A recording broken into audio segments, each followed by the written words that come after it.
Shalom jemaat Tuhan. Hari-hari ini COVID-19 mewabah di seluruh dunia, termasuk di negara kita Indonesia.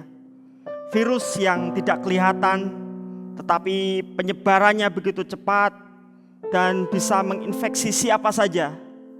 Tidak peduli dari golongan mana atau dari kalangan mana.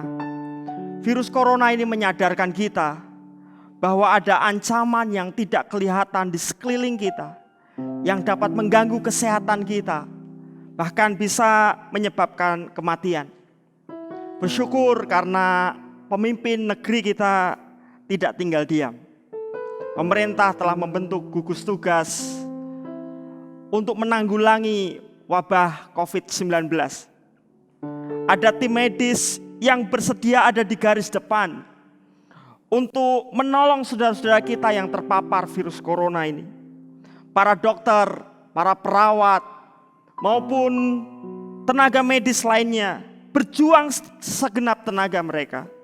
Mereka mengorbankan diri mereka, meninggalkan kepentingan mereka sendiri, keluarganya, demi keselamatan para pasien. Bahkan tidak sedikit dari mereka, karena mereka sungguh-sungguh ingin menolong orang lain, akhirnya mereka terinfeksi juga, bahkan berujung kepada kematian dari tenaga-tenaga medis. Terima kasih dan apresiasi setinggi-tingginya bagi mereka yang telah rela berkorban bagi keselamatan sesama mereka. Bapak Ibu Saudara yang dikasihi Tuhan, tahukah kita bahwa ada virus yang lebih mematikan, lebih mengerikan daripada COVID-19? Virus yang sama-sama tidak kelihatan, mampu membunuh, tapi gak cuma membunuh fisik kita, tapi juga membunuh jiwa dan roh kita, bahkan menyebabkan kematian yang kekal. Virus itu bernama dosa. Ya, dosa telah menyebabkan manusia kehilangan kemuliaan Allah dan kehilangan kesempatan untuk hidup yang sejati. Bapak Ibu Saudara yang dikasihi Tuhan, dosa menyebabkan kita mengalami maut, yaitu kita terpisah dari Allah dan kemudian terbuang jauh dari Allah, masuk ke dalam neraka selama-lamanya. Syukur kepada Tuhan, Allah kita tidak tinggal diam. Ia mengasihi kita, Ia peduli kepada kita. Allah melalui Yesus Kristus datang ke dunia, mengorbankan dirinya bagi umat manusia. 1 Petrus pasal 2 ayat 24, firman Tuhan berkata, Ia sendiri, Yesus sendiri telah memikul dosa kita di dalam tubuhnya di kayu salib, supaya kita yang telah mati terhadap dosa hidup untuk kebenaran. Oleh bilur-bilurnya kamu telah sembuh. Bapak, Ibu, Saudara yang dikasih Tuhan, Yesus memberikan dirinya. Yesus rela disakiti supaya kita disembuhkan. Yesus rela ditolak supaya kita diterima kembali oleh Allah. Yesus rela dikutuk supaya kita menerima berkat dari Tuhan. Yesus rela dimiskinkan supaya kita menikmati hidup berkelimpahan. Bahkan Yesus harus mengalami kematian di kayu salib supaya kita menikmati hidup yang kekal. Wow, luar biasa.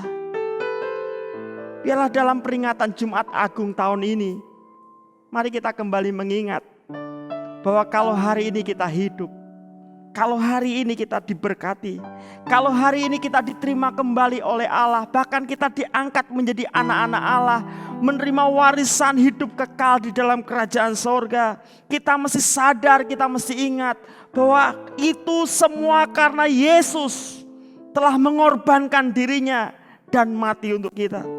Biarlah mulai sekarang hidup kita tidak lagi untuk dosa, tetapi firman Tuhan berkata hidup untuk kebenaran. Apa artinya hidup untuk kebenaran? Hidup untuk kebenaran itu berarti hidup untuk memenuhi kehendak dan rencana Allah. Hidup dalam kebenaran itu berarti kita kembali menjadikan Allah sebagai pusat hidup kita. Allah ingin kita bersekutu dengan Dia. Allah ingin kita mendekat, melekat erat dengan Dia. Allah ingin kita mengasihi, menghormati Dia dan menjadikan Dia yang terutama atas hidup kita. Mari kita menjadikan Allah kita menjadi yang terutama, lebih dari siapapun, lebih dari apapun yang pernah kita miliki. Itu artinya hidup dalam kebenaran. Hidup dalam kebenaran artinya kita mau hidup bukan menurut gaya hidup kita sendiri, bukan menurut kemauan kita sendiri, bukan menurut ego kita sendiri, tapi hidup menurut karakter dan gaya hidup kerajaan Allah. Hidup dalam kebenaran itu bukan lagi hidup tentang kita, tetapi tentang Allah dan kerajaannya. Hidup dalam kebenaran itu berarti kita menangkap hatinya Tuhan, yaitu apa? Peduli dan mengasihi sesama. Inilah yang Allah kehendaki. Ketika Yesus menebus kita, ketika Yesus berkorban untuk kita, Yesus ingin kita juga mulai mengasihani orang lain, menjadi berkat buat orang lain. Sebab itulah esensi hidup dalam kebenaran. Seperti Yesus sudah berkorban bagi kita, biarlah hidup kita juga bermanfaat bagi orang lain.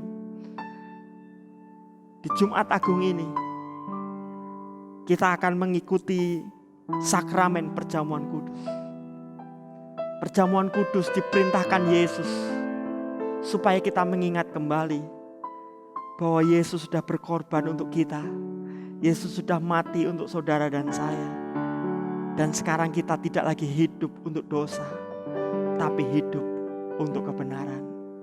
Mari kita siapkan hati, kita teduhkan hati. Terima kasih.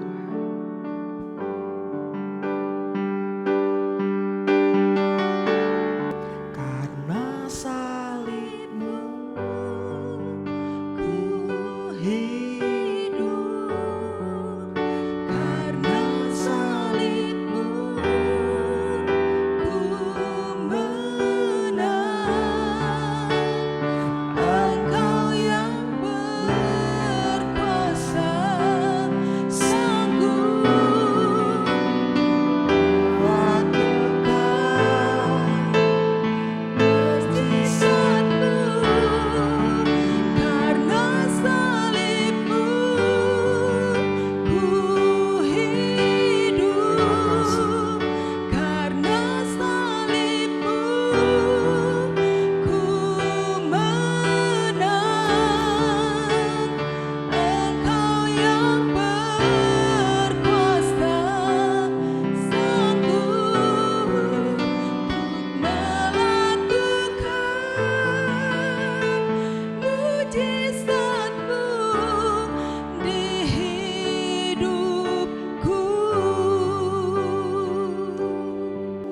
Mari bersama-sama dengan keluarga di rumah masing-masing kita menghampiri tahta kasih karunia Allah. Mari kita mengangkat roti dengan tangan kanan kita. Arahkan hati kita kepada Yesus yang telah berkorban untuk kita. Firman Tuhan berkata, dan ketika mereka sedang makan, Yesus mengambil roti, mengucap berkat, memecah-mecahkannya, lalu memberikannya kepada murid-muridnya dan berkata, ambillah, makanlah, inilah tubuhku. Mari kita makan dengan iman di dalam nama Tuhan Yesus Kristus.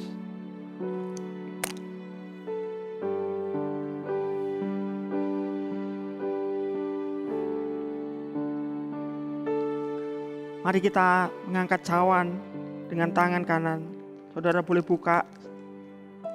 Mari kita angkat dengan tangan kanan. Firman Tuhan berkata, sesudah itu Yesus mengambil cawan, mengucap syukur, lalu memberikannya kepada mereka dan berkata, minumlah kamu semua dari cawan ini.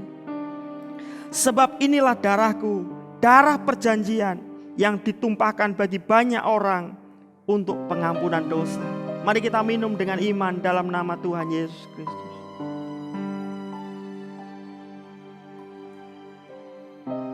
Bolehkah bersama-sama kita bersyukur kepada Tuhan? Kami berterima kasih karena Engkau tidak menyayangkan dirimu Tuhan. Engkau datang ke dunia, mengorbankan dirimu, mati di kayu salib, supaya kami boleh menerima kehidupan yang sesungguhnya. Terima kasih Engkau telah mengalahkan maut. Dan biarlah lewat peringatan Jumat Agung hari ini, kami menyadari kami tidak lagi hidup untuk dosa, tapi kami mau hidup untuk kebenaran. Kami mau lebih mengasihi, menghormati Engkau. Kami mau hidup menurut gaya hidup kerajaan Allah. Dan kami mau menjadi berkat, mendatangkan manfaat bagi orang-orang di sekitar kami. Anugerah-Mu, pertolongan-Mu melimpah atas kami. Dalam nama Yesus kami berdoa dan bersyukur. Amin.